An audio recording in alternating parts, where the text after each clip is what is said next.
Please take your seats. The program is about to begin.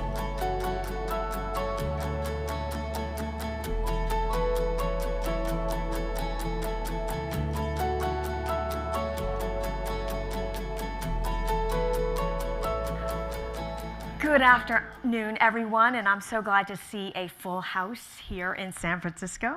Whether you are joining us virtually from around the world or in person right here at the City Club, we are so happy to be with you.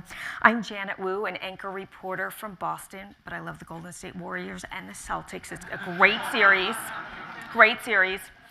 I interview the innovators, the entrepreneurs, the investors, and the CEOs in that innovation hub. We hear their challenges, we hear their ideas, and a lot of their challenges seem to be pretty common to most companies these days. I'm very excited to host this presentation on intelligent automation, creating the workforce of the future. Advances in technology have permanently changed the way we think about our workforces. And the pandemic added seismic shifts to how work is getting done. From those mass relocations, to the mass resignations, to the massive changes in the work processes, you all know that the future of work right now looks very different than it did just 2 years ago. We're going to explore a lot of topics today in a very efficient and short amount of time. We're going to think about the changing nature of work, how organizations are applying intelligent automation to face labor shortages while also driving efficiency. We will also look at the kinds of work that can be automated because that's changing on a daily basis. We'll look at how data skills can actually benefit the employees and their experiences, and how advances in automation can improve workforce operations and profitability. We are also going to try to look at what kinds of jobs will emerge in the future. Now, before we get started, a few housekeeping items.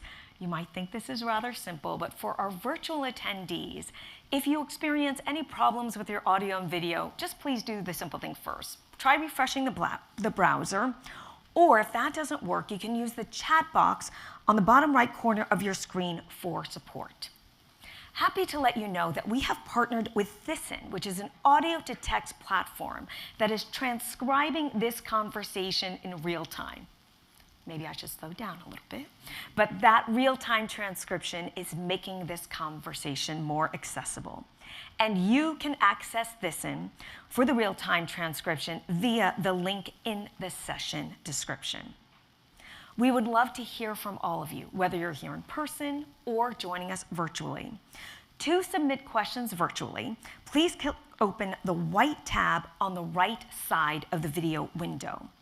And for all of you in the room, you can submit questions by scanning the QR code on the screen or on the cards you received downstairs at registration.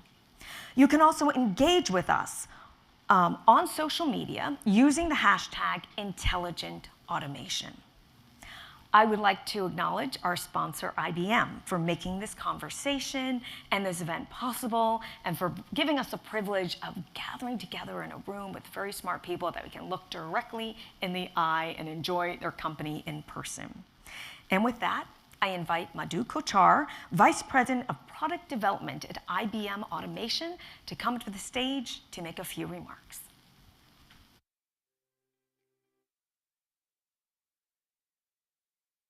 Thank you, Janet. Guys, it is such a pleasure to be with all of you in the room, right? What a change. And also with the folks who are watching us virtually.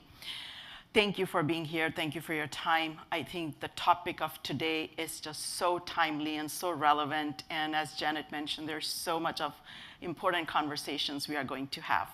So who am I? As she said, Vice President, Product Development, IBM Automation. And remind me to tell you later why I think I have the best job in the house. Let's talk about the three big phenomena, or maybe the realities of the market out there.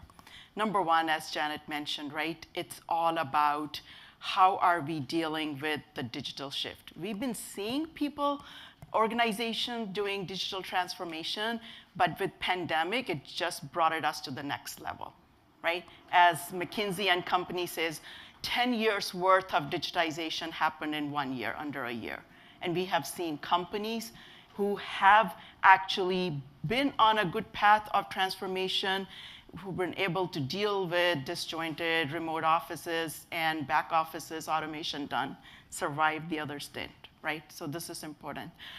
Number two, the actual growing complexity, I would say, in our environment. What do I mean by that? There has been boom of new applications coming up, right? That impacts how your IT looks at it. All the hybrid environment we have to deal with, cloud, on-prem. I mean, we're dealing with data in the past, but it has just actually added a lot more complexity. And I normally sometimes say is that business has applications. Applications are part of your business, but your business is an app, right? Big difference. Think about it. Anybody who clicks on that website on the shopping cart and whatever, that experience is the whole end of how your applications and supply chain is just so important, and that has added complexity. And number three is all about the great resignation, lack of skills, shortage of skills. Every organization out there is looking to retain, attract talent, and professionals are looking for meaningful work, right? Don't want to do repetitive, mundane tasks. So those three things are coming together. And as I personally talk to multiple of our customers, organizations, even with the analysts, everybody is looking for that intelligent automation solutions because they want to obviously, increase their top line and have improvements in their customer satisfaction, customer experience, and as well as employee productivity. So with that in mind, IBM has developed a lot of products, and we are developing a lot of products, working very closely with our research colleagues, infusing AI as to how we can do things faster and smarter and explain what's happening in the big box. And that's why I said, I build products, so that's why I think I got the best job in the house. Our point of view in IBM, we are looking at it three-pronged approach and the focus, and hopefully you guys will all agree. It's all about people. It's about our business processes and systems. From people perspective, what are we really delivering, right? How quickly we are giving them tools so that they can automate employee productivity, faster decision making, right? That's very, very important. Number two, as I look at our business processes, it's all about how do we automate all those workflows. Automation of workflows, digitization, how do you extract content, what is the right type of content? Like it all becomes the chain of how do you discover what your processes are. I was talking with somebody the other day and they said, yes, we want to do things faster, but we don't want to do bad things faster, right? So this is our opportunity to go digitize all this. So there's a lot of work and tools and solutions available in this business process. And the third thing is systems. Like I said, your business is an app. So it's really, really important that we have a solutions which is going to look across the complexity of the environment, that you are able to have a good observability solution for your application, make your applications are up there and performing and available, right? How about all those resources? Can you dynamically allocate resources so you don't waste and be able to, again, give real-time information? And the third thing is all about the supply chain. What's my delivery looks like? Do I have the availability of the applications end-to-end? And it's not just understanding the incidents when it happens and how to resolve it, but how can I leverage AI to predict before things happen, right? That's very, very important part of the whole solutions as well. So combination of all these three coming up, I do think is what intelligent automation is all about. End of the day, this gives you the growth in the business you're looking for. It gives your employee productivity, and end of the day, it is what the whole customer experience comes together and you get better customer satisfaction. So those are sort of my startup, and I know we are going to go into a great, great discussion with our next panels, and I'll come talk to you later in a few. Thank you for your time again.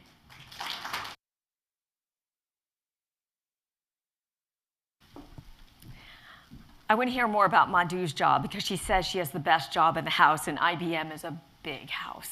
So that's a pretty bold statement. So let's dive in. because we want to be very respectful of how efficient we are with your time. As you know, companies across all sectors are leveraging the latest advances in automation, NIA, to create seamless workflows between job functions and also different lines of businesses. We are lucky to be joined today by two executives who are going to be sharing their insights. We are going to hear how they are leveraging these technologies to transform operations, break down silos between different groups within their companies to optimize efficiency. I'm going to invite now my colleague Mandeep Singh from Bloomberg Intelligence to a conversation with Antero CEO Jennifer Bisegli and Datta Junakar, Chief Information Officer for Maritime at Boeing.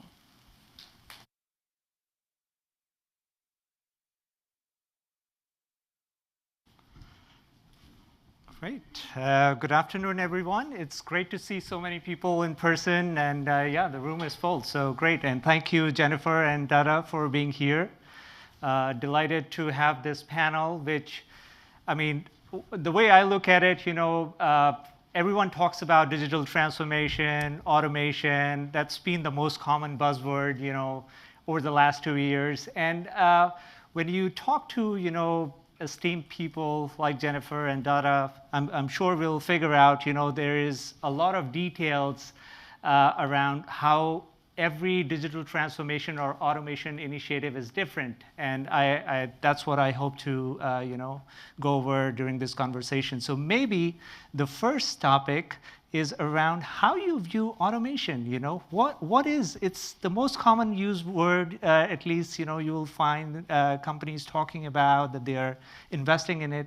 What is automation for a product company like yours, Jennifer? Sure. So first, I agree. It's great to see live people in 3D.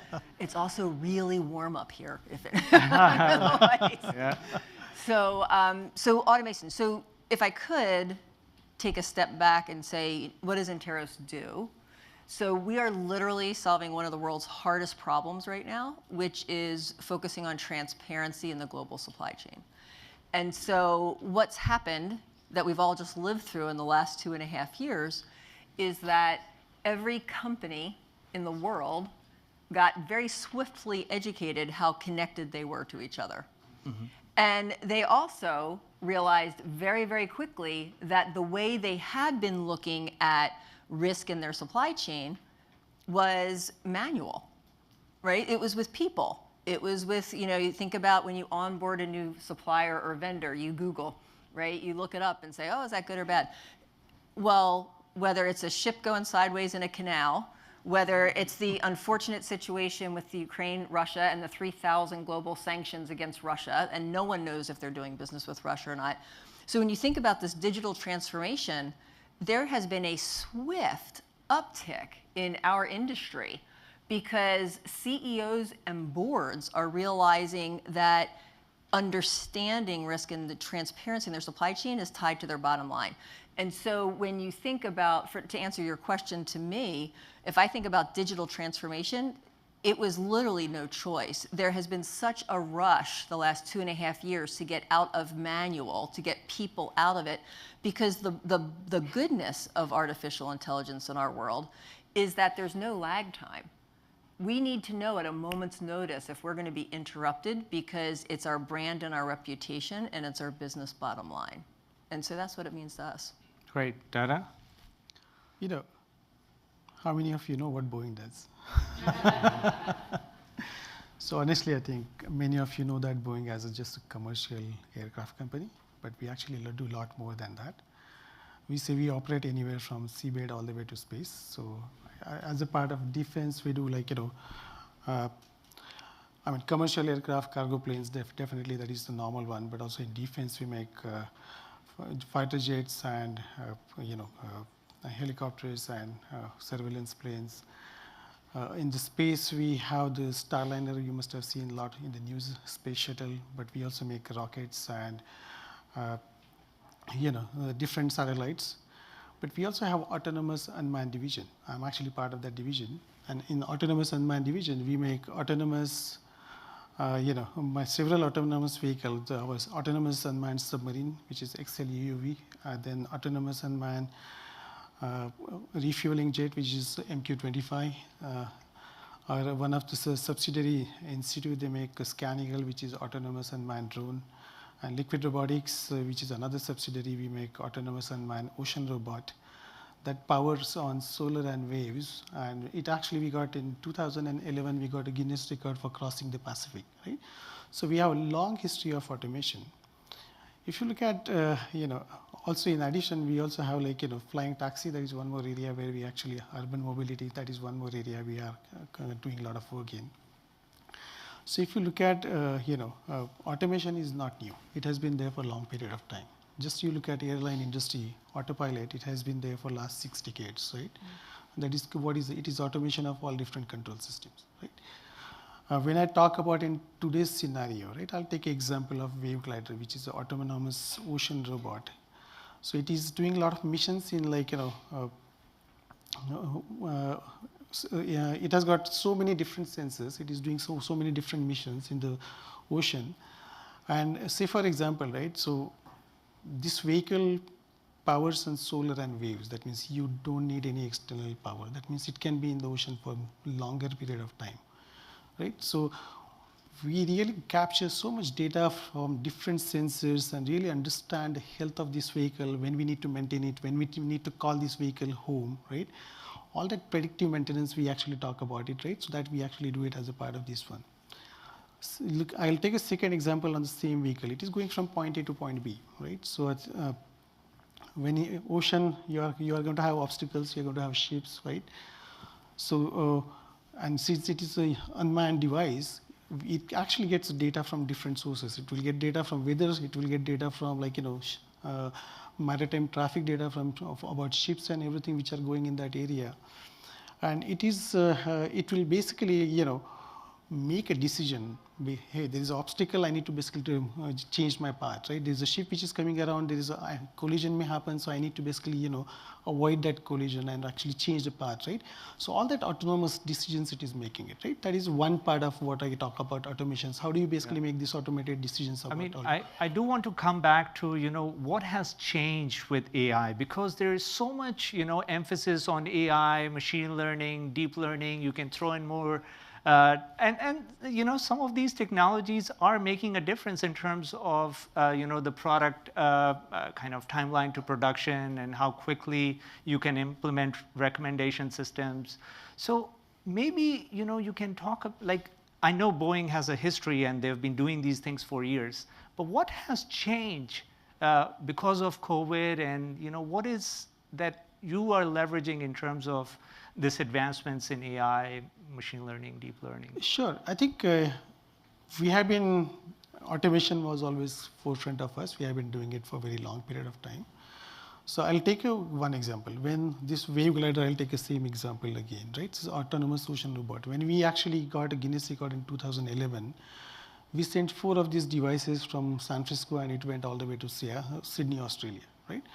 So when we crossed the Pacific, there used to be a pilot who is actually navigating these vehicles. We had all these IoT devices that time also. We are getting a lot of data, but somebody is manually piloting these vehicles, and if there is a shipping data, they are actually manually moving around, right? Now, it's very difficult at that time to basically read that manual data and really interpret what it is as a human, right? Because we are capturing huge amount of data. What we are doing it as a part of it now is at least with the machine learning and with all the algorithms, those are getting matured, we are actually learning that data quite well, and actually using AI, we are able to take actions, right? So now I think there is no pilot behind the vehicle. The vehicle is going on its own. You just set the coordinates and it is going on its own, right? That is one area. Second area is also you talk about AI ops, which is operations, end user services. Now employees are not in the office. They are actually remote, right? Mm-hmm. So somebody have some issues or somebody have any challenges. How do we address those challenges? There's no help desk to walk around over there.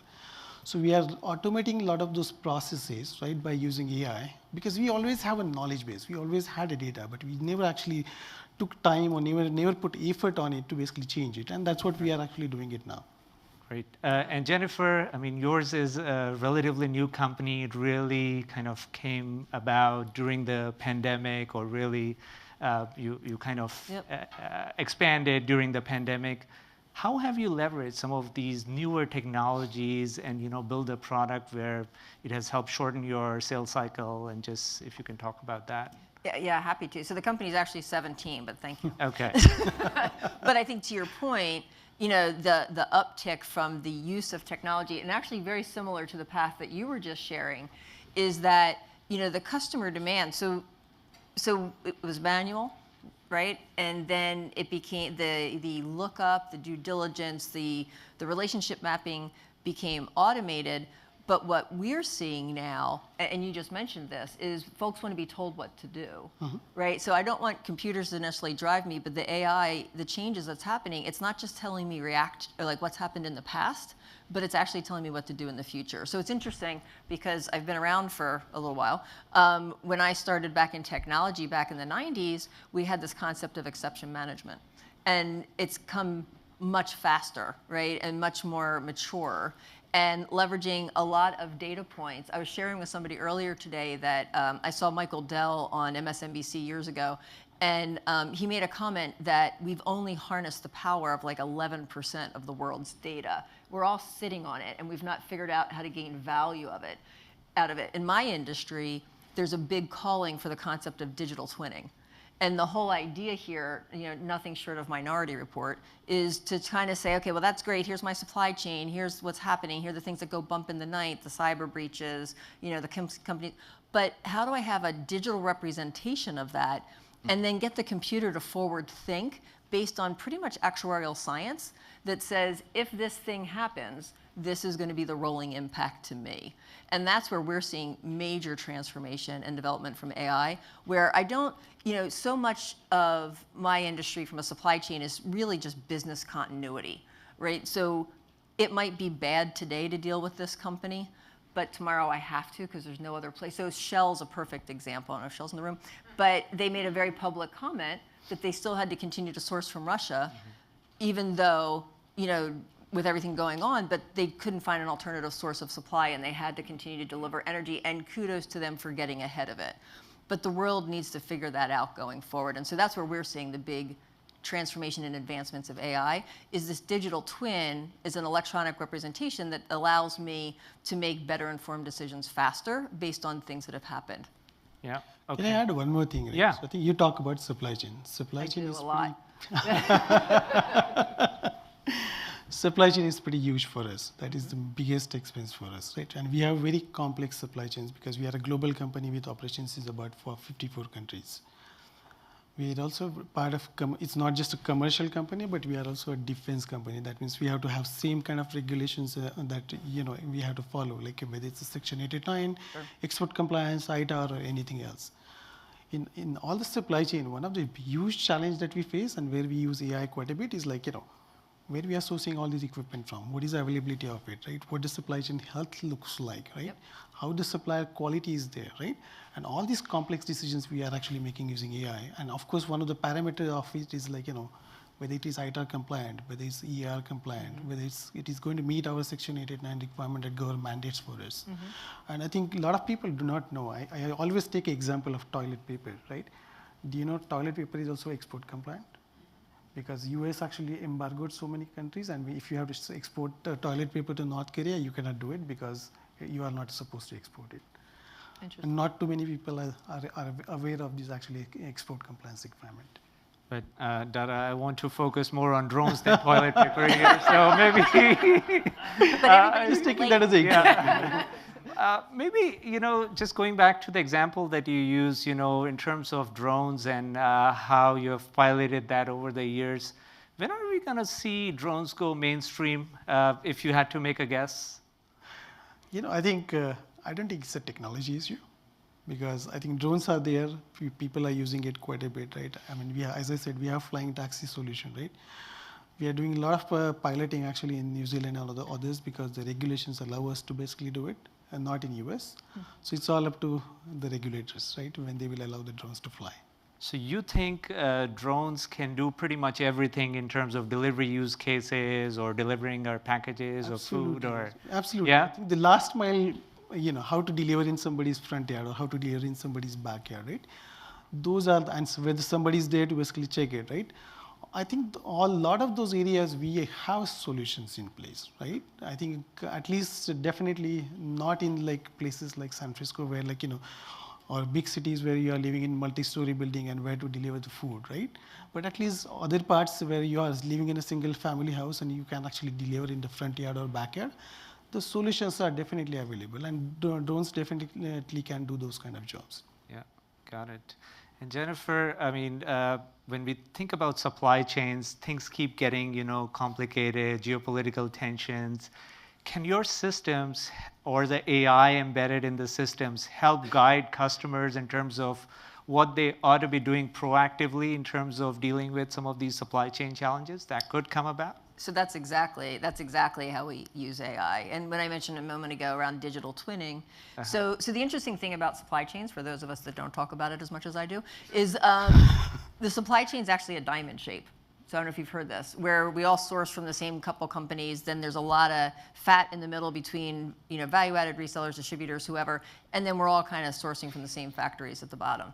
So the interesting thing about the conversations that are happening right now in the world, and we're all reading about, are we reshoring or nearshoring or whatever this is, if I just pull one of my direct suppliers and I find an alternative source, that fat part in the middle, I don't know if I changed that or not. So I may still be actually working with the exact same supplier base except for the top.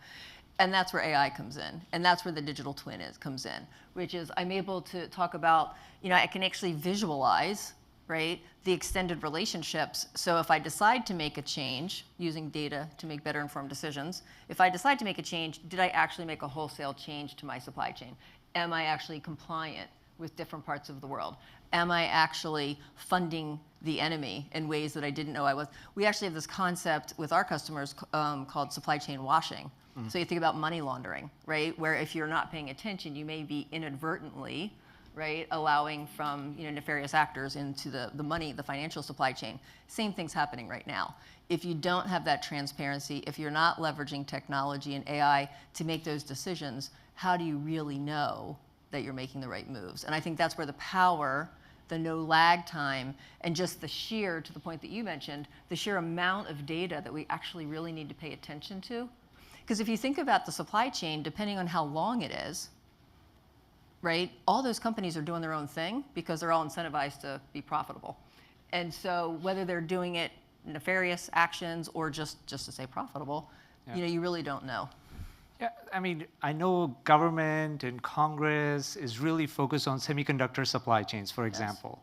Yes. And there is a clear dependency where a company like TSMC makes the leading edge chips that we don't have fab capacity. So like, how do you even help somebody diversify the supply chains when you know there are only a handful of suppliers, and it's a very complex supply chain because the way they source components is some of it goes from here, then they assemble stuff there, then it comes back here. So how do you deal with a complicated supply chain scenario like that? I mean, I just use that as an example. You have less than 8 minutes left. So, so it's a really great question. And I think there's a lot of discussion right now around semiconductors, and a couple comments. One is, without transparency of the supply chain and without using AI to provide data very quickly and sensibly, you never really get a true picture of what's the problem you're trying to solve for. So the interesting thing about chips, and many people here are probably involved in the supply chain at some point, is that, and not just chips, but any supply chain, we got really lazy as a global economy. In that back in the 90s, when we all started offshoring manufacturing, we were focused on leaning it out as a cost center and just in time. And we've all heard the joke, now we're focused on just in case. Yeah. And so I think that without getting that transparency, then I really never know if I'm solving the problem. I will also say, and this is not a PSA for government involvement in business, but it is where the government can add value. Because, and we're seeing it here in the States, we're seeing in the Five Eyes, they're starting to invest in some of these industries to create alternative sources of supply. Because you're exactly right, there are a certain amount of companies that make a certain amount of things. And if you think about your industry, there's only a certain amount of companies that have the certifications as well as the knowledge. and access to the rare earth elements or whatever that is. And so you're dealing with a finite number of companies and resources, and I think that that's where the government can actually be helpful. Got it. I know I have limited time. If there are any audience questions, I see one with supply chain.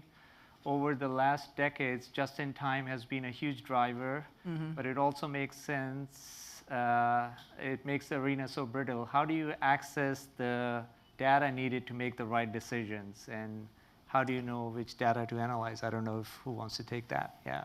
Did you want to? Go ahead. Oh, okay, for me. So, because it's about supply chain. Exactly. So it actually does go back to a little bit of what you shared a few minutes ago, is that there is a lot of data out there in the world. And you really just, if I look at what the definition of supply chain really is, it's really just business continuity. I have to bring something in to get something out to make money, right? And so what we've done, I can talk for Antares and I can talk for our customer base, is that we've provided a lens of how to define risk in the supply chain. And it's multi-factor, and you were talking about this. So it's the financial viability of the company, it's the cyber posture of the company, it's sustainability posture, it's the geopolitical risk. There's a specific framework that has to be repeatable and scalable, and data has to support it. The interesting thing is that, and you were talking about working in different parts of the world, not every country either has that data available, it hasn't been created, or makes it available due to data suppression rights. And so, great question. I think it's all about finding a model that works for your industry, where you're operating, what part of the world, because there's different laws and regulations, and then making sure that it actually honors the culture and the value of your business, because that actually, believe it or not, has an impact to the supply chain as well. Yes. Got it. So, Dada, just going back to how this will evolve. I mean, maybe you can kind of tell from your lens, what are the assumptions you are making in terms of how this wave of AI and automation is going to play out 2 to 5 years down the line, or even longer term? Sure. I think so. Currently, if you look at it, right, because of pandemic, a lot of people started digitizing. I mean, IoT has been there for a long period of time. We have been capturing huge amount of data, but we're not really taking advantage of data. Even today also, as you said it correctly, there's a huge amount of data, but we are not taking full advantage of it. So what we are doing it in our industry right now, right? If you look at currently, you are flying commercial airline, right? So, or any airline, so which is basically 95% of the time it is basically on autopilot, right? Only 5% of the time pilot is making that change. We talk about flying taxis. It's completely unmanned autonomous flying taxis which are coming, right? Not unmanned, it is going to take people, but there's no pilot basically, right? So same stuff which is happening right now and across, it's like autopilot in the automobile industry, right? So all these industries are coming. So we think, I think a lot of that innovation which is happening, and we are going to take advantage of all the data that we are sitting around and basically utilizing that data and basically making decisions of that data. So a lot more innovation definitely happening in that area. Got it. And Jennifer, I'm guessing we are not going back to just in time. So what is the new paradigm going to look like when it comes to supply chains? So I think it's alternative sources. It really is. And I think, the interesting thing, you talk about innovation, there's a lot of innovation happening, right? You have a lot of 3D manufacturing occurring. And that's exciting, to be honest with you. I also think what's really interesting from a business standpoint, our businesses are literally being graded by their customer based on the health of the supply chain. And so I would offer that kind of brand loyalty is gone. It's now, think about what just happened with baby formula, right? And the stories with the mothers going to 11 different stores to try to figure out if they can actually just feed the baby. Now it's like, what's in front of me? But it's also, how did it get in front of me? And so a lot of the future of the game of the supply chain is alternative sources, but ethical sourcing. Because you're seeing that as a competitive edge. You're seeing that from a hiring standpoint. Employees only want to be working for companies that are doing things ethically, that are going to not harm the planet. And it's a weird world, because years ago, supply chain was not sexy, right? And my mother never knew what I did for a living until the last couple of years. But now it's become a CEO and board level conversation. and it's not going to change. Yeah. So we'll end up with an audience question. In your opinion, what are the biggest unrealized productivity gains for companies by automating processes in supply chain and operations? A lot of questions for you, Jennifer. I've been doing a lot of talking. So the way I look at it, right? So if you look at IoT and others, IoT we talk about Internet of Things, right? So we are moving from IoT to AOT. We are talking about not Internet of Things, but we are talking about intelligence of things, right? How do we make it intelligence decisions by using the data, right? That is the direction we are going. And really the question is about, supply chain automation and in operation. Operations, we talk about like, a lot more, with all the remote workforce and everything, we are basically talking, providing touch-free support to all our employees, right? We are making a lot of those decisions with this one. Supply chain also, we are looking at health of our supply chains, like what the supply quality looks like. We are making all those decisions by using AI. Yeah. I can talk a lot more. I know you just have 7 seconds remaining. That's fine. So unfortunately, that's all the time we have. Jennifer and Dara, thank you so much for being here in person, and thank you all for listening in. Next up, we have Jared Mikulak, Vice President of Client Services at Salient Process, for a conversation with IBM's Madhu Kochar.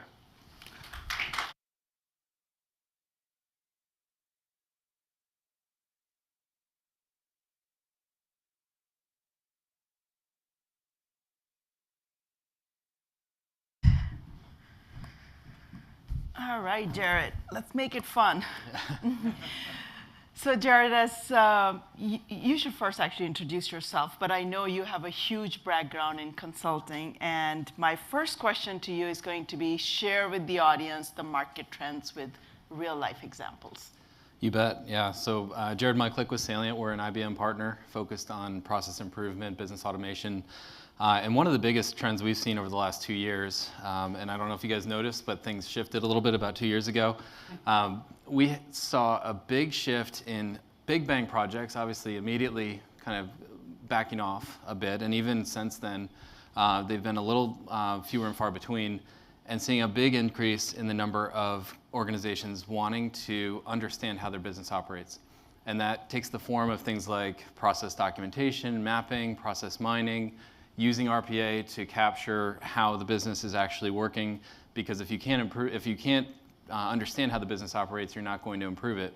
And we saw a big uptick in those kinds of process mapping sprints and using more purpose-built tools, going beyond Visio and Word documents and spreadsheets, and going to more collaborative documentation tools that really help to understand the bigger scope and how these things roll up into the business.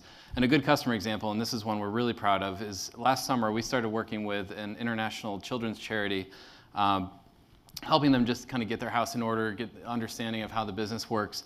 And we've been working with them really for the last 9 months or so. And at the beginning of this year, they told us that because of the work we've been doing with them and because of not only the process documentation, but some of the automation initiatives they've implemented because of that, when the conflict in Ukraine broke out, they were able to set up a satellite office in the Ukraine in about half the time that it usually takes them.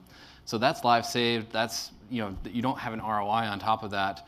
That's just something that is just obviously beneficial and obviously a huge, huge impact that wouldn't have happened without this kind of process documentation, this real thoughtfulness approach.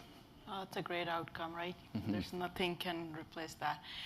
So when you work with all these customers and everybody's in a rush to get there, how does one start? Like, what would be the right place to start the automation? Do you think about what the success metrics would look like?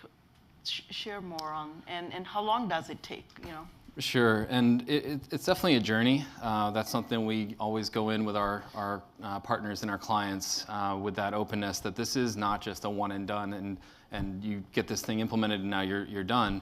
It is definitely a longer journey. And we were at the OpEx event last week down in Austin, and I heard a quote that I really, really liked. And it really comes down to, if you think of organizations as animals, a lot of them are very instinctual. A lot of them are just going out and hunting and just kind of living in the moment and day by day.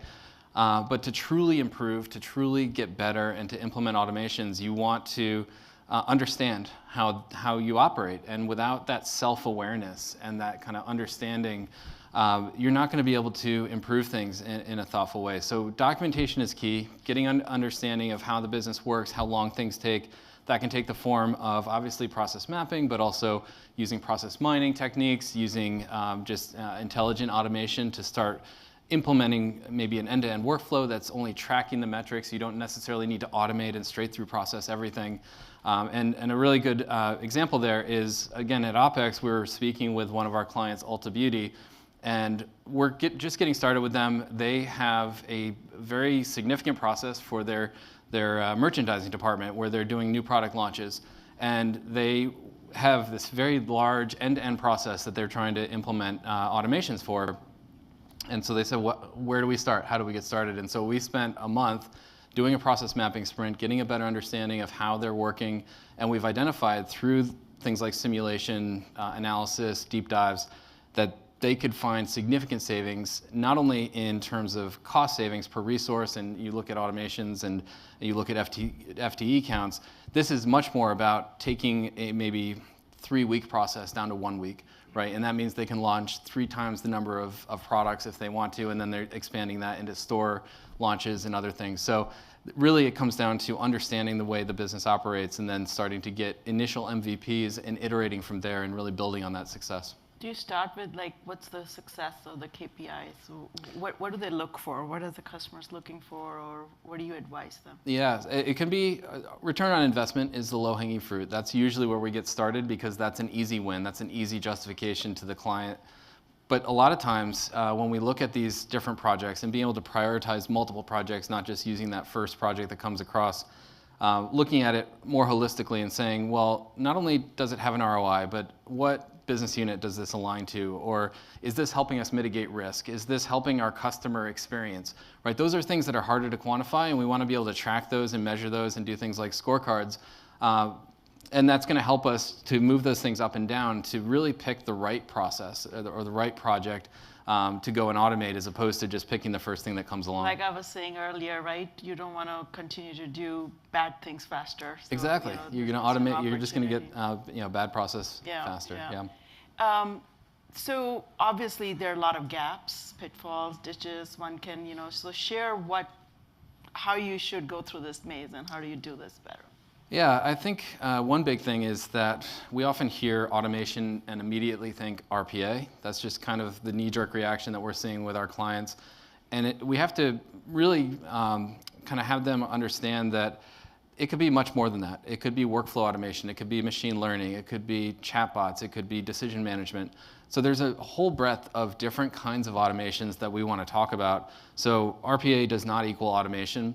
I think another big thing is many organizations kind of jump both feet into an RPA project without really thinking about what are the KPIs, how am I measuring this, what does success look like? And once it's implemented, it turns into a one and done. And they may not be able to scale that, and there's not a lot of knowledge transfer. So doing this in a much more thoughtful way, I think that's a huge gap where we want to slow down. Let's take a look at what are you trying to achieve, right? Even if it's not ROI, we talk about the international charity. There wasn't an ROI there, but of course that's going to be aligning very closely to their business objectives and moral objectives. But I think a good example here is one of our really kind of successful clients is a sandwich shop out of Pittsburgh called Primanti's Brothers. They have the sandwich chains all up and down the East Coast. Hold on. Oh yeah. You guys know about this? Primanti's, yeah. It's the coleslaw and the fries, right? Oh, love it. Anyways, yeah. Okay, sorry. Yeah. No, but this was this was an interesting one because we got a win. We got a quick win with them. They had a very obvious initial RPA project around some reporting and financial reporting that they were looking to do that their branch managers had to do every single morning. And so we got a very quick win using RPA. And we took a step back and said, okay, that was great. And they shared it with their CIO. And so it had this real great visibility. And they got all excited and said, okay, great. let's go and automate everything, right? Let's apply this to everything. And so we went through a process mapping sprint to kind of capture some of the core processes, some of the things they do on a day-to-day, and said, okay, let's run these through your metrics, and we'll look at work times and wait times and costs and gaps and bottlenecks. And what we came up with is, of these kind of 12 ones that they really, really wanted to automate, we found a few that just didn't have the ROI that we thought. And we said, let's take a pause on those. We'll table those. So a lot of companies would just say, let's just do everything. And we're saying, no, you want to be thoughtful. You want to have that measurement. You want to have that KPI, right, that you're really trying to track towards, because it's not only about using that to justify the project and justify the budget to begin with. It's also about later measuring that and understanding how that KPI is going to impact downstream. And are we getting the results we thought? And if we're not, how do I change my assumptions for those future projects? Great examples. First of all, thank you, and thank you for being a great partner. I think the future, we talked a lot about RPA, and I know we didn't talk about this, but I'm just going to do it live here. So the digital worker concept, right? I mean, like, I envision that we are very close to say, look, Jared, you can go hire a digital worker, right? It will look like any other out-of-the-box, trained for any of the domains or any of the tasks, and it's more than like RPA, which talks about task automation.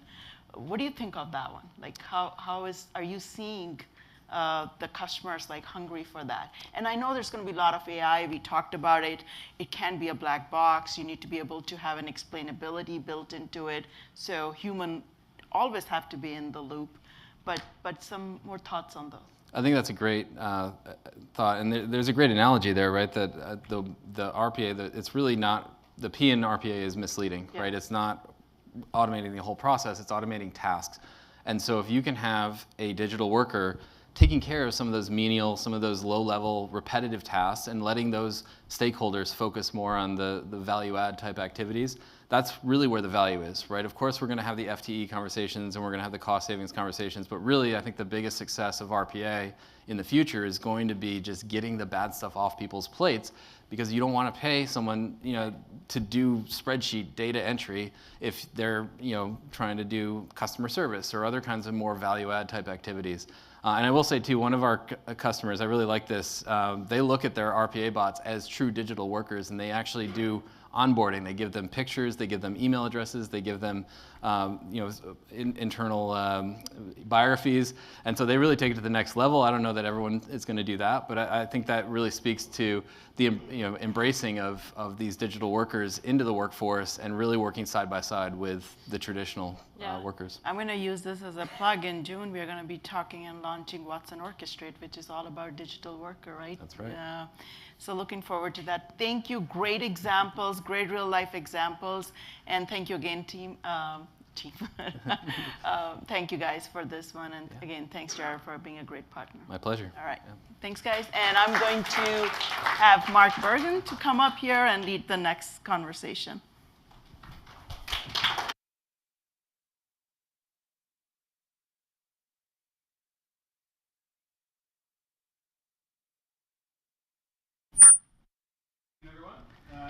Pleased to present Raj Javatkar, who's the CTO of Juniper Networks. Hopefully we're in the right seats. Thank you, Mark. As everyone knows, you can submit questions virtually using the QR code. We'd love to have them. We're going to have a brief session at the end up for Q&A and encourage as many questions as possible. So I reported with Bloomberg News. It means I'm in the news business, so we'll start today with some news. This morning you announced a partnership with a company called Dragos, which is cybersecurity. That's right. Could you tell us a little bit about that? I guess I'm also curious, sort of the old adage about buy or build. It seems like you've went to partner rather than buy or build. Just a little bit about why you made that choice. Yeah, so if you look at the industrial control systems, or what is known as operational technology environments like electric grid, those environments are subject to attacks, cyber attacks, right? Increasingly from east-west attacks, those called. That means those originate within the system that get compromised. So we are a leader in providing security solutions like firewalls. We provide cloud-based security director and all that. Whereas Dragos is a leader in providing threat intelligence. So if we can get the threat intelligence from them in real time, then we can react in near real time to all the cyber attacks and protect the environment. So that's the value proposition. That's why we are partnering with. What customers are sort of asking for that? Oh, many customers. As I told you, the energy grid in this country is very vulnerable. Lots of industrial control systems in factory automation and all, they are also vulnerable to that. Traditionally, they were air gap systems. That means they're separated from the rest of the infrastructure, but that's not true because of internet now. So those systems are increasingly vulnerable to attacks from all kinds of things. Those attacks come from within. That's a real challenge. So you're traditionally known as you've been kind of a customer, or sorry, a company that's worked with the telco industry. It sounds like when you joined around 2019, you made quite a pivot. There was an acquisition of an AI company called Mist. You've moved into services and enterprise. Talk to me a little bit about why, what's like been the biggest challenge for that so far. So I think Juniper traditionally was a service provider company. People may not know, approximately about 60% of the traffic that you see on the internet goes to Juniper devices and systems. But the service provider market has been flattening or declining. So the transition we made to public cloud providers as well as enterprise started with that. So we have acquired multiple companies starting with Mist, then Apstra, then 128T. The idea is to be able to offer both software and systems to enterprise customers so we can increase that revenue. Yeah. Could you give some examples of where that pairing has worked well for you? Multiple places. For one example is most of the enterprises manage Wi-Fi networks manually using network operation centers on-prem, right? And that is very labor intensive and very slow in terms of being able to detect the problems and reacting to them. So what Mist brought is that they're the first company to do cloud managed Wi-Fi network management, which allows them to collect data from all the devices, from your iPhone, phone, iPad, MacBook, any of the devices, access points. All that data gets fed to machine learning model, and machine learning models correlate and self-diagnose. So you can go and start correcting the problems before they start showing up as alerts in some network operations center. So reduces the amount of manual intervention in the network by a tremendous amount. Some of our customers, for example, have one of the largest retailers has stated that their troubleshooting tickets went down by 90%. So we call it self-driving network. It tries to self-resolve the problems. What was that? 90% over what? The troubleshooting tickets that used to resolve manually, now they're getting self-resolved by the... Over like a year-on-year? Yeah, for 3-year period, Yeah. And so, are you seeing this in retail as one, or are there other industries that... Retail, healthcare, education, lots of universities are using our products. More and more we are beginning to see the federal accounts also beginning to see that. That's one example. The same thing with data center. We acquired a company called Apstra that does closed loop automation of network fabrics in data center, where the idea is to build a model of the network in prior before deploying the network. And then you constantly monitor it to check against the model. And if you see any diversion from the model, you try to correct it. So what's changed starting in March 2020, and then how yeah, what changed is I think COVID, the good and bad. I think the good thing is the demand increased because a lot of people started working from home. So service providers started ordering more equipment. We saw a lot more demand for hybrid workforce, which means the broadband connectivity to home became more mission critical, required more security. So we have seen a lot more increase in both enterprise sales as well as service provider side. What's been the biggest challenge for you think, on the technical side as for the pandemic? I think the biggest challenge has been that when this hybrid workforce happened, you want to deliver the same experience to the home worker that you do to the office worker. Yeah. So it's no longer the hub and spoke model. We know that the campus is the hub and the spokes, everything became distributed. So that the scale has to increase. So I think anything we do in terms of automation helps there. So you manage a team, I bet you probably can't share how big the team is of engineers. So my role is as a chief technology officer to drive new products, new technology strategies. So my team is not more than 300 people, but the engineering team is much larger. So I work closely with them. Yeah, I'm curious how you think about the trade-offs and sort of, if you think about it as a trade-off, I'm sure it is, and sort of the traditional networking business, and then some of the advances you're doing on AI and software. Like, how do you measure that and allocate resources? I think the skill set modernization is one of the challenges, right? Because we have to bring more people with experience in cloud native architectures, artificial intelligence, machine learning, and that's the transition we have been making both organically as well as inorganically. Yeah. You mentioned the cloud. The big hyperscale cloud companies are customers. Yes. Mm-hmm. They're also, all of them in Amazon, Microsoft, Google are sort of building their own custom silicon or talking about it and sort of investing and sort of owning, I'm using vertical jargon here, but like vertical, they're owning a lot more of everything. How does that change things for your business? So I think where people are trying to build chips is, in my opinion, commodity market, which is a very well-defined function. Where we are focused on developing custom chips, which are very energy efficient. I mean, generation to generation, we reduce the energy consumption of our routers by 30 to 40%. 30 to 40% by using custom chips, which are designed to be very highly performant, but also very energy efficient. What's the trade-off there? So I think when we build the product, if we use those chips, we control our destiny, right? We are not only providing performance, we can provide the highest possibility of the performance allowed by the technology curve. And those products we sell to hyperscalers today. They are not building those themselves. They're buying from us. I see. What keeps them from building that tomorrow? I think eventually everyone will tries to go up the technology curve, and our opportunity is to stay ahead of it. As long as we stay ahead of it, they will not catch up. Got it. I was talking to my colleague who covers your industry more closely and said, well, Cisco is saying kind of the same thing. I guess I'm curious what you think, and I'm sure that not just Cisco, but all the competitors are moving in this direction. Like, how do you stay ahead of the curve? Yeah, so I think some companies have been traditionally focused on enterprise market. So for us, that's a focus shift that we have made, and we are trying to take advantage of our high-end products and bring them to the enterprises so that we can not only grow, but grow with differentiation, both in software and hardware systems. That's the strategy we are following. Yeah. Supply chains kind of out of whack. What does that mean for you? So I think whole industry is facing supply chain, but so far we have been able to manage efficiency of the supply chain by diversifying as much as possible. So immediately we do see that we'll continue to meet our demand. Mm-hmm. But our backlog continues to increase, which is good and bad for future. But I think so far so good. And you were also, I saw in the most recent earnings, it seems like you're hiring, which just seemed to be the opposite trend of a lot of companies around here. Yes. What's your outlook on sort of how long that lasts? Is this? So we are hiring in two places. Like I said, in R&D, we need to hire for new skill sets like cloud native architecture, artificial intelligence, machine learning. That will continue.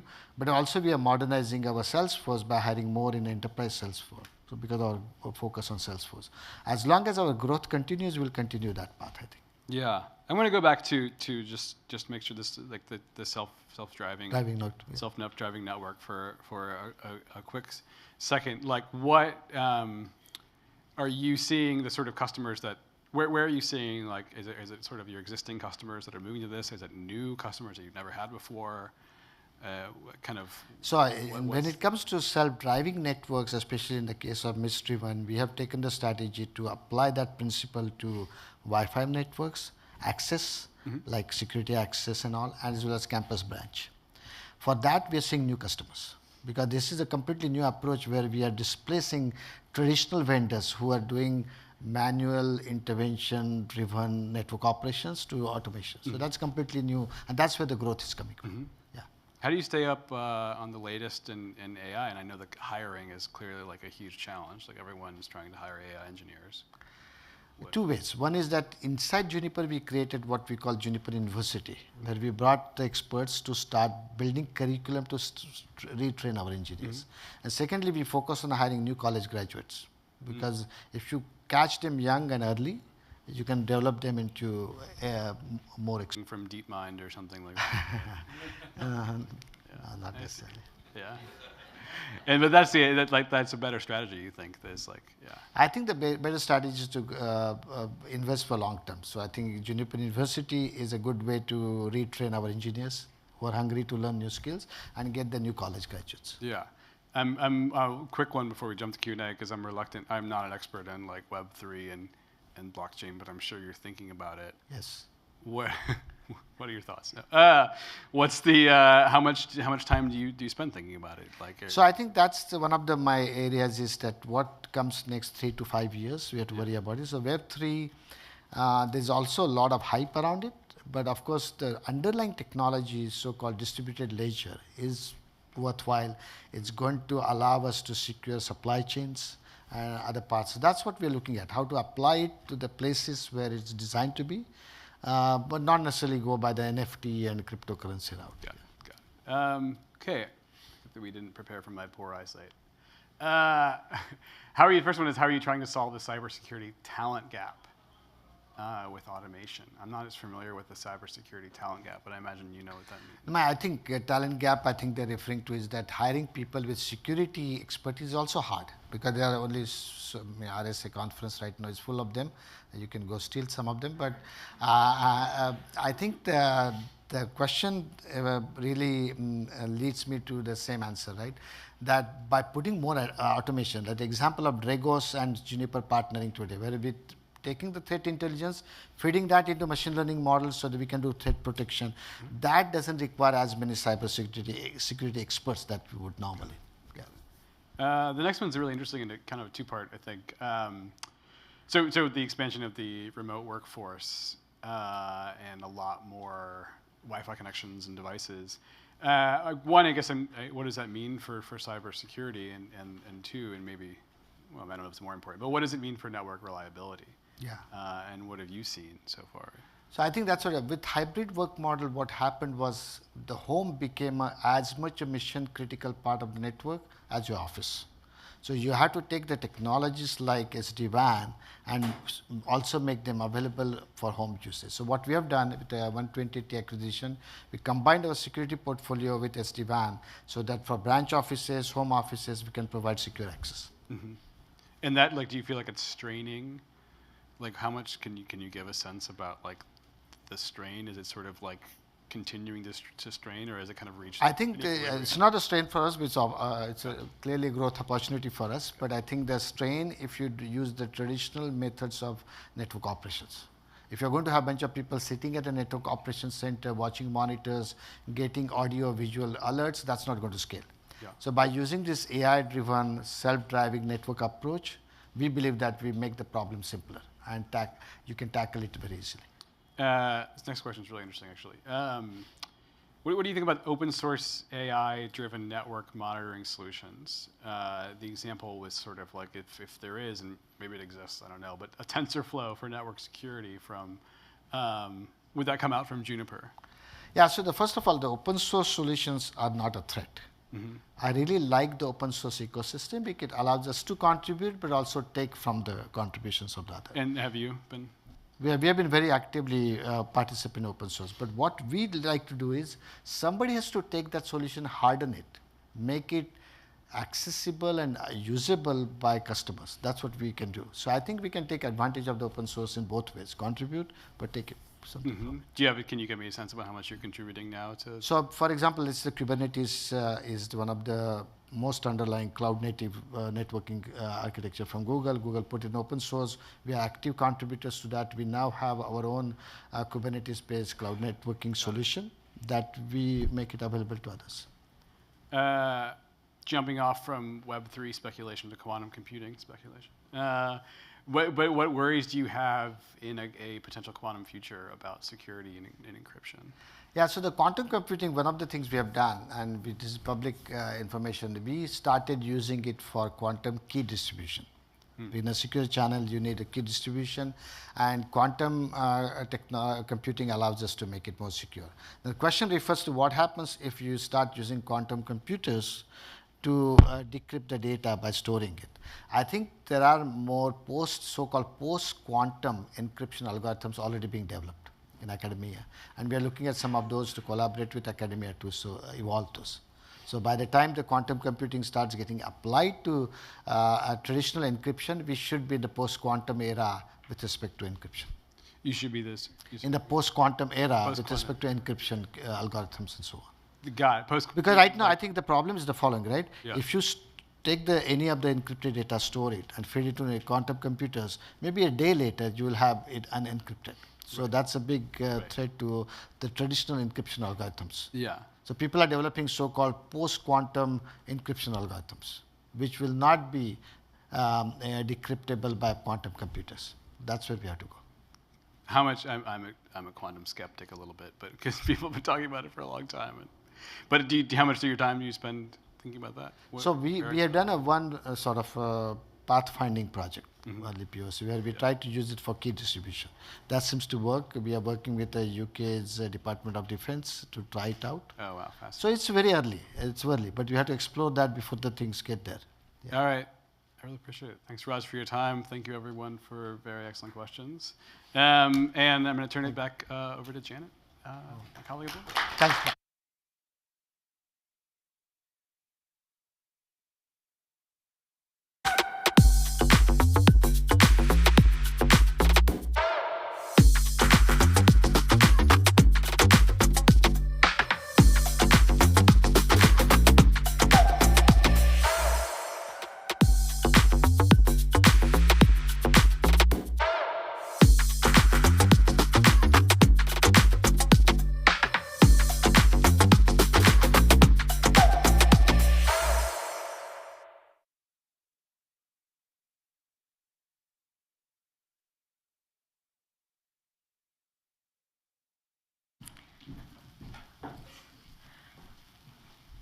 We have come to our final panel, and by the way, if any of you are watching out there and would like to join us, we do have some seats, so please feel free to come on in and take any of these seats if that would make you more comfortable. Again, this is our final panel of the evening. We've already gone over some things about digital transformation, and you know that it is essential in order to drive operational efficiencies. But truly, the customer experience is the main goal for so many of your companies, and it's also the competitive advantage, because the companies that achieve good customer service win the market. But this is ever more challenging in this environment where it's hard to hire customer experience employees. The panelists for this discussion will share how AI helps their companies create an optimal experience for customers. And I love making these introductions because I don't have to introduce the companies. They're iconic and they are well known. We have Janet C., Director of Data Science for PayPal, Avery Worthing-Jones, who has the honor of the longest name on the panel, who is Senior Vice President and Head of Product Management for Gap Inc., and Raj Kumar Venkat, who has the honor of the longest job title. He is VP of Technology and Head of Enterprise AI, Data Analytics, and Application Platforms at Williams-Sonoma. All right, Janice, we're going to start with you first. PayPal manages a lot of data, and for all of you who have this challenge in your companies, we are talking about a lot of data. 425 million active accounts, processing an average of 58 million transactions a day. You have to use AI. How do you use AI to make customers feel like they are people and not a number? Right, yep. Yeah, with this many transactions, we have a lot variety of customers. So we want to know every single customer what their preferences are, and the main way to learn is through AI. AI has been really helping us to learn all these different behavior patterns, like also all the preferences, from deep learning, latest technologies, deep learning. So we have applied many different models on learning through the product, how they interact with our products. And also customer service, we apply a lot of AI as well to make the experience a lot more streamlined on how we can know the intent when they come to us, what they're looking for, and also like when they interact with our product, like what are the pain points. We can learn through AI a lot.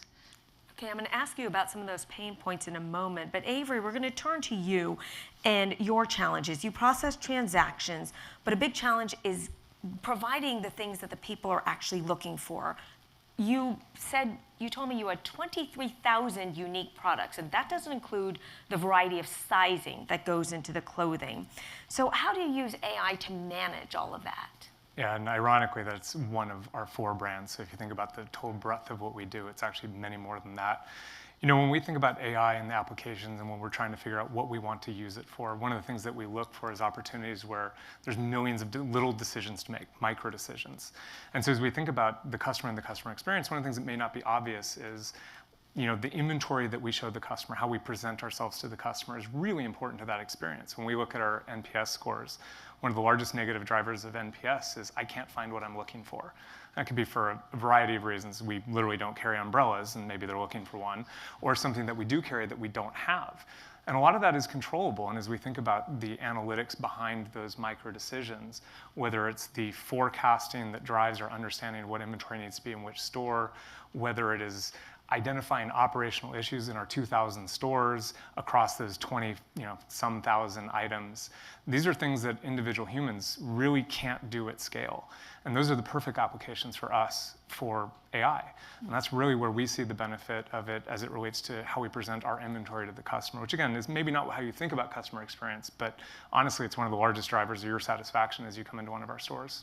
If only it were so simple as just putting a big sign, we do not have umbrellas. I probably would have less of a job, but yes. Raj, I want you to remind us all the umbrella brands under Williams-Sonoma, because we think of all of our kitchenware, but actually it's a lot of companies. So please remind us the different brands under that one name. Yep. Williams-Sonoma Incorporated is actually made up of almost 7 brands and various combinations. Most of them you might know about. But if you didn't know they were all part of an umbrella, let me introduce. So it's Williams-Sonoma, which is our kitchen-focused brand. And we have Pottery Barn, which is focused more on furniture. And over time, Pottery Barn created sub-brands for kids, specifically focused on kids' furniture, and then teen. And then we have West Elm, which is also a furniture brand, but looking at more of a modern style. Pottery Barn is a little bit more traditional, so that was the rationale behind the brands. Then we have a brand that focuses purely on lighting, rejuvenation. And then we have a brand that focuses on customization and monogramming, which is Mark & Graham. And Williams-Sonoma has a home sub-brand, which focuses just on home furnishings. So something that I learned is that all of these different brands under Williams-Sonoma leads to 1 million different products for this company. So let's go with the most well-known brand of the company. How does automation help that customer find that Japanese steel paring knife? Good one. It's one of our popular products, as you might know. It's a Shun brand is in Williams-Sonoma, but I think that's the only way for us to be able to handle so many diverse products across so many categories. Even though this is within the home space, we are talking about kitchen is on one side, furniture is on one side, lighting is on others. So these are really diverse categories. And the other part of it is there is so many permutation combinations. So if you look at furniture, you can actually design your furniture with whatever combinations of fabric, leather, colors, styles. So really what it translates to, it explodes from millions of products to hundreds of millions of SKUs, which ultimately have to be modeled in such a way that the customer can find, as you said, without having to really struggle too much. So for that, the only way we could go was with AI. And we are proud to actually say, and our CEO also mentioned this in the earnings call, that we have our own proprietary recommendations engine that we built actually to solve that specific problem, because we couldn't otherwise scale to come up with the right experience for the customers, to be able to understand their intent when they're coming into our website or using our other channels, trying to understand what kind of customer they are, like their persona, like what are they looking for, and come up with the right kind of recommendations for them. So. Now, your company has a similar challenge with Avery's, and that is, we're talking about customer experience, but you have two different kinds of customers, the ones that are buying online and the ones that are buying in the brick and mortar stores. So Avery, does Gap use automation differently between the two? To an extent, yes. Although I will say that one of the barriers we're trying to break down is the traditional silo between online and stores. You know, one of the things that I keep pushing my team on is this concept that exactly what you're talking about, recommendations, personalization is an online-only capability, is really a legacy mentality around how we used to think about these two channels as silos. And the reality is, you know, we can use the exact same personalization algorithms, whether it be a customer going to the store. So if you were to go into an Athleta and walk in, they would offer you a clienteling experience. And that clienteling experience is driven by the same algorithms that would drive an online experience. We know who you are. We have context of what you're looking for based on your previous shopping behaviors. And we're going to surface recommendations. We're going to surface ways that we can engage with you that we think will be net positive to your experience. So yes, they are different, but I would argue that we are trying hard to eliminate those differences and think of it truly as omnichannel is, you know, at some point, particularly in the pandemic, it became about, you know, curbside pickup, ship from store, BOPIS. But the reality is omnichannel has to be customer focused, and it's about the customer's experience across your channels and trying to create that cohesive experience where whether they're showing up online or stores, they're getting the same version of us, just in a different touch point. And again, the goal is if you have a successful omni-channel, you will always have that customer no matter where they are. I'm going to combine my next question with a question that we have from the audience. And I think, Janice, you're a good one to answer this because your company doesn't deal with the T-shirt and the Shun knife, but just massive amounts of data, customer data, and then data that you need to use to make good decisions. So this question, with so much data, where do you store it? How do you store it for decision making? And how do the decision makers access the data in order to make those smart decisions for PayPal? Yep. We spent a lot of time to have this whole pipeline and ecosystem built so that the different teams can effectively work together. So we have one team on the data engineering to process the data, make sure that the data schema is done right.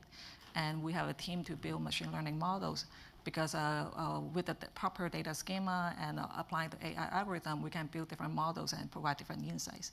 And then with the end user, the decision maker, we have the same access point. Basically, we have a good handshake in the whole ecosystem, and the decision makers can access the result of those AI models to see how to apply into the product experience, how to apply in the customer service. So I guess it's a whole ecosystem design is what we focus on to make it happen, to make sure that different organizations and different teams can work together very well. I want to also ask a question for anyone in the audience that similarly works for a global and international company, and that is you have different regulatory requirement standards in different countries, and you need AI in order to manage that. It's impossible for a person to keep track. How critical is that?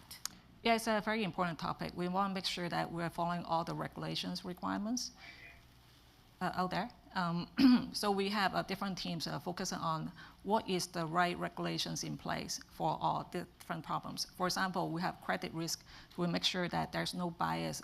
For example, I think race-based bias, all the different types of bias. So we have all sorts of regulation requirements in place depending on the problems, on what type of data can be used for that problem. Also to do a lot of tests and auditing to make sure that we don't have anything I guess improper being done in our AI systems.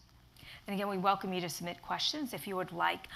Raj and Avery, you have another shared problem, and that is the customer wanting to come into a store and seeing a person, whether it's completely off base, they want the T-shirt from Williams-Sonoma, they want the umbrella from Gap. But in this environment, when every single company across every industry is having a hard time hiring, can you share if you are using AI to, again, help have that customer feel like they're not being ignored? Yeah, no, definitely that's been a real thing, especially in the last 2 years, and everyone has been impacted by it. But good to let you know that one of our core foundational capabilities is with image AI, I think we acquired a company, Outward, 4 years ago, and they are a very important group that handles 360-degree imagery, AR and VR. And with that level of data, and what we were able to do is we were able to actually create a multi-brand design tool called Room Planner, which we were able to actually deploy with computer vision and AI capabilities and put it in the hands of the designers who are in stores. Yeah. So like most stores, I'm sure some of you have gone, the design consultation is free, and it could be just one designer, but they really have the power of all the millions of SKUs that we talked about with the design sense in their hand on a tablet, literally, where the room planner is allowing them to not only recommend products, but also design the room based on the needs of the customer. And basically they can apply it. And this is something that's available for the customers also by using AR kit on their phone, that they can basically show it on the room that they want to design and basically put together various products. So we do not really need a large workforce to be able to give the premium experience for the customers who ever walk into our stores. One designer with the right kind of tools using AI is more than enough. I'm going to ask Avery the next question, although this again applies to both of you. PayPal is busy all year round, but your two companies do go through seasonal demands, especially Williams-Sonoma, when you want that shunned Japanese steel tempered knife for the ultimate holiday gift. Avery, also, when you have that season when people are buying for gifts, how do you use automation with AI to scale for those days when there's a lot of demand? And this, again, is an audience question. Yeah, so I mean, the first thing that comes to mind is really how we scale our operations to handle the load. Whether it's big holidays or COVID, I don't know about your businesses, but ours suddenly shut down all the stores and doubled the size of our e-com business overnight, which very grateful that we were able to scale to that. But one of the things that we have is really sophisticated AI in terms of how we source our orders, right? And so one of the things that can happen is if your distribution centers become overloaded, you gain a backlog, what's going to happen is you're going to start being late to the customer. You're going to disappoint your customer from a delivery service standpoint. And so we were very grateful we had AI in place that helps us spread the load of our networks across our stores.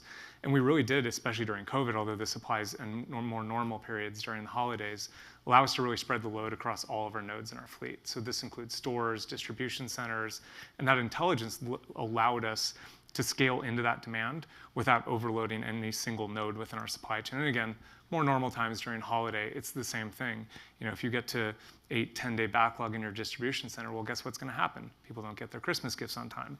And if that happens, you disappoint them and they don't come back. And so for us, AI really allowed us to scale those operations both, again, more normal times and then within COVID in a way that we wouldn't have been able to do if we had used our non-AA-based previous logic.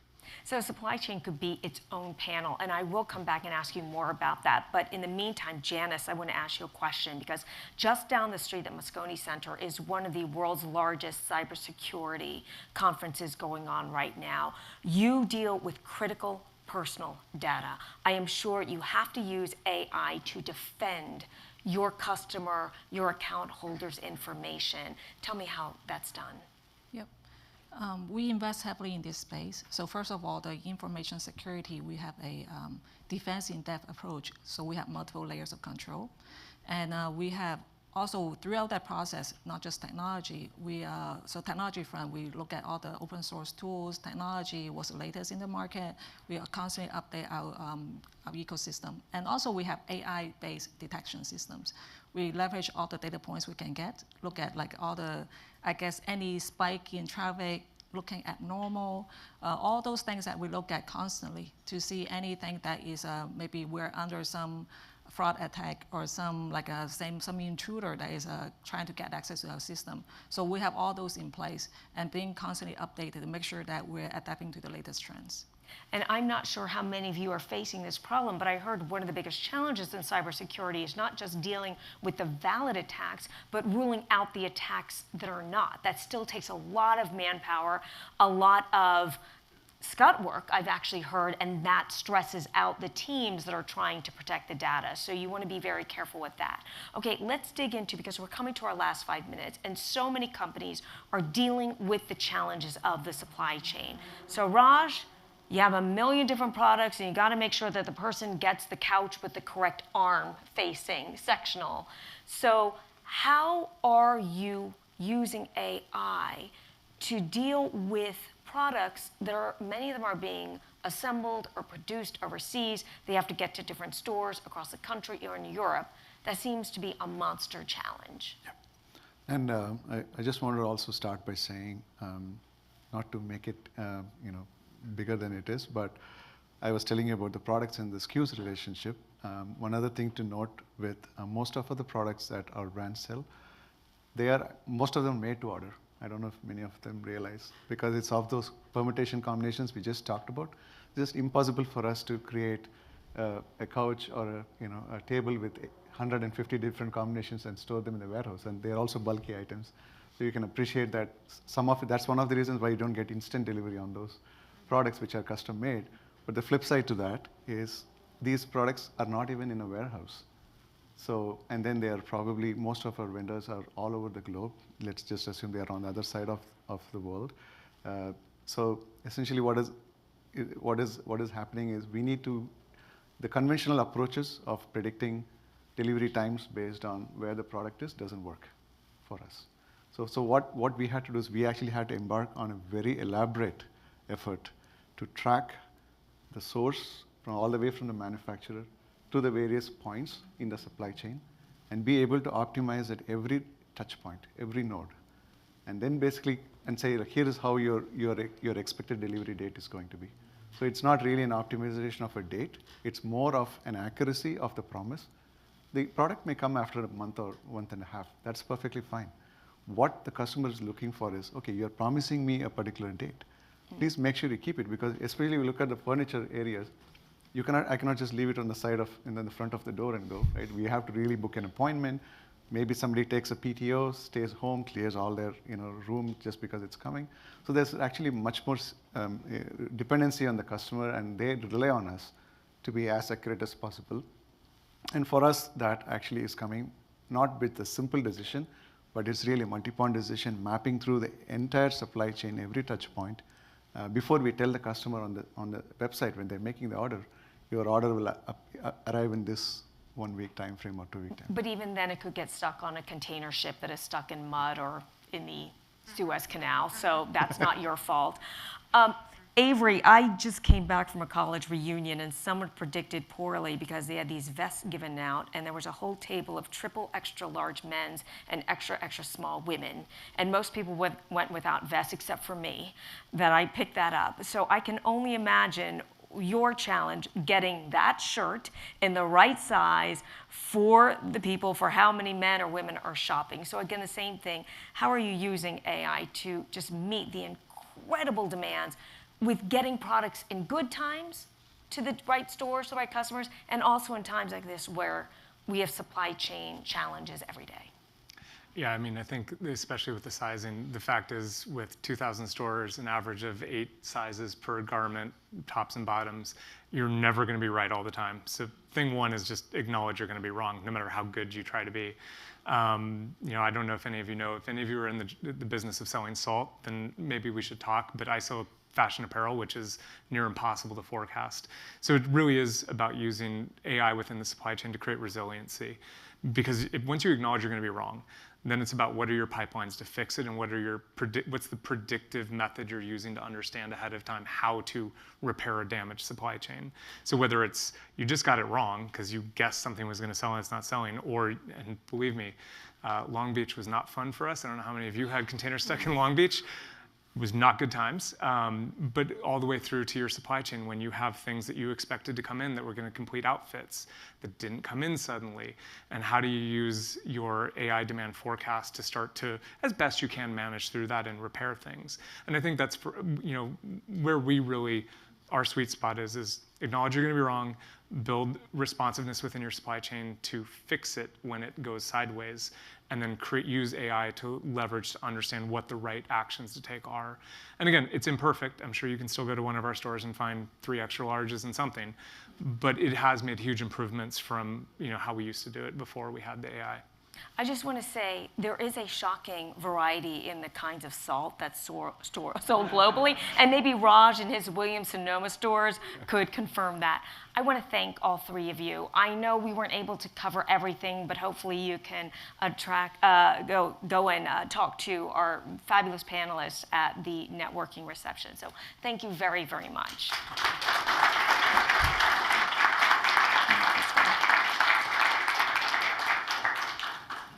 As I promised, we like to do these summits very efficiently because we know it's a lot of information, and we hope that we landed some ideas that you can then ask that specialist at the different companies at IBM, how do you do this? How do you solve that problem? We want to thank you for attending this intelligent automation briefing on creating the workforce of the future, and as you also heard, tackling a lot of problems of today. We want to thank all the speakers and the moderators for giving us their time, their insights, their expertise. We want to thank you, IBM, for bringing us all together and for making this event possible. If you want more information on IBM and what they are doing and how they are working with the companies, please visit the resource tabs on the event website. And I want to thank you for being such an engaged audience and for asking those fabulous questions. Thank all of you in this room and in the room over here, and also who are joining us virtually.